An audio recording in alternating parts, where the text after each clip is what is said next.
I am deeply pained by what's going on back home. I read news every single day. I watch news. I watch the video clips from the media stations.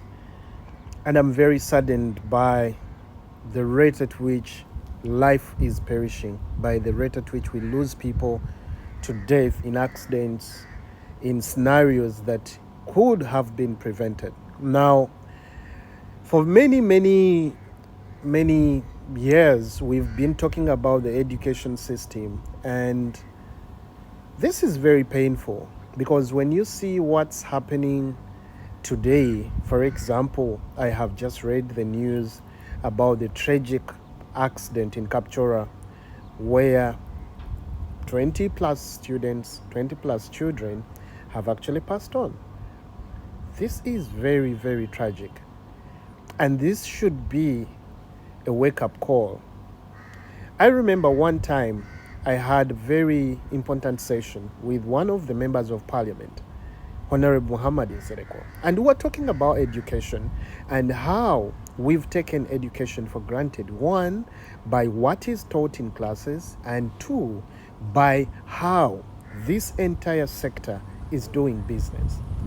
We talked about the number of academic terms and how squeezed these academic terms are on top of being very, very expensive for parents to afford. That issue has never been looked into. There is no reason why we are having 3 terms within a very short time and students are packed with a lot of academic work without time to actually attend to other skills and moments of growth. But that is not enough. We went ahead to talk about the location and establishment of schools. We talked about why would a student leave Bweyogerere and go to Nsanji, go to Entebbe to attend primary school? Why would a student leave their sub-parish? Why would a student leave a sub-county, a constituency, to go every single day looking for a school to do education? That's a very, very tedious journey for any student to travel. Students need to be studying within close proximity to their homes. Students need to study within close proximity so they can get to school when they are still sober and can come back from school when they're still ready to talk to their parents and probably also be able to rest.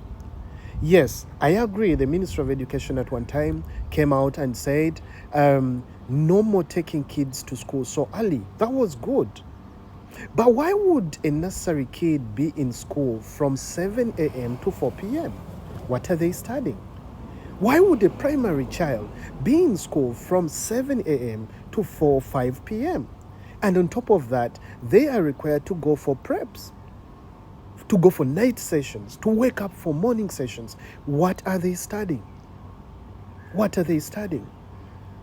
Same situation now happens. Like I always tell you guys, it's very important. Right now I'm in the UAE and I have seen how these guys handle business.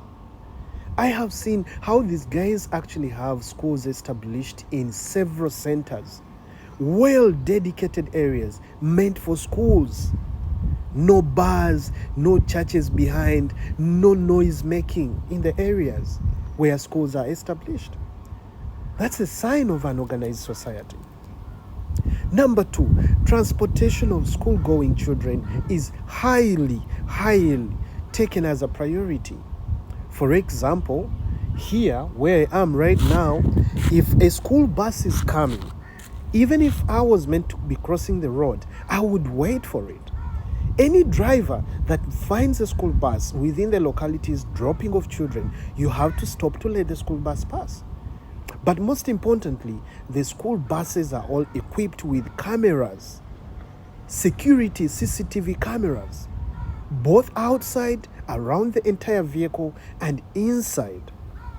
And this is very important because at the end of the day, there must be accountability.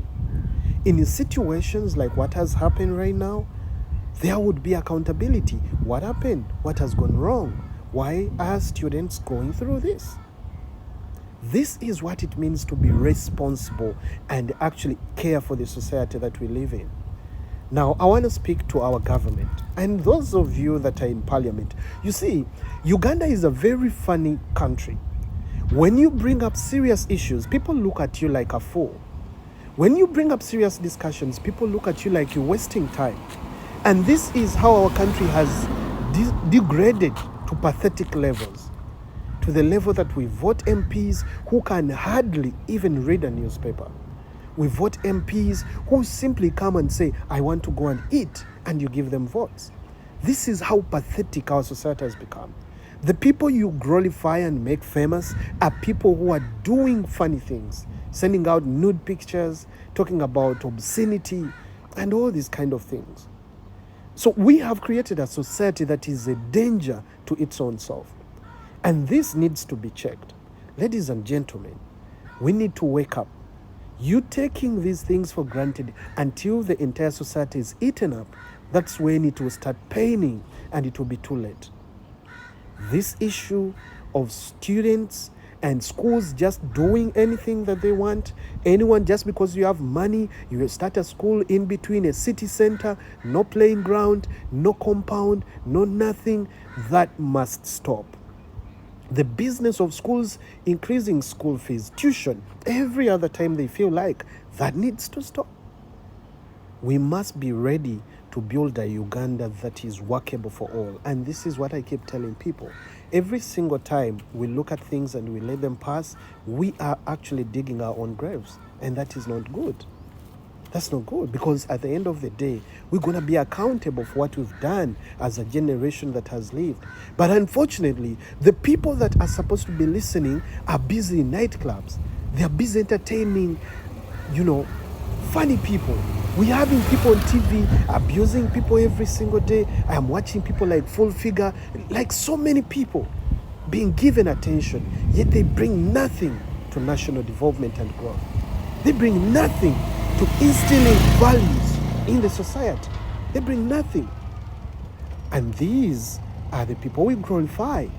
These are the people whose TikTok pages are given hundreds and thousands of likes, because society is getting rotten bit by bit and we don't seem to care. I hope this situation that is happening right now should be a wake-up call. It's very unfortunate that we've had people who have passed on. And it's very unfortunate that our leaders only react, but they don't seem to sit down and think. They don't seem to be reasoning out some of these things before they happen. It's very unfortunate. I send out my condolences to all the parents whose children have perished in such a nasty accident. And I also call on the government, please respect life of Ugandans. Be proactive, not just reactive. That's my 1 cent for this conversation. And I hope people listen and watch it. Okay?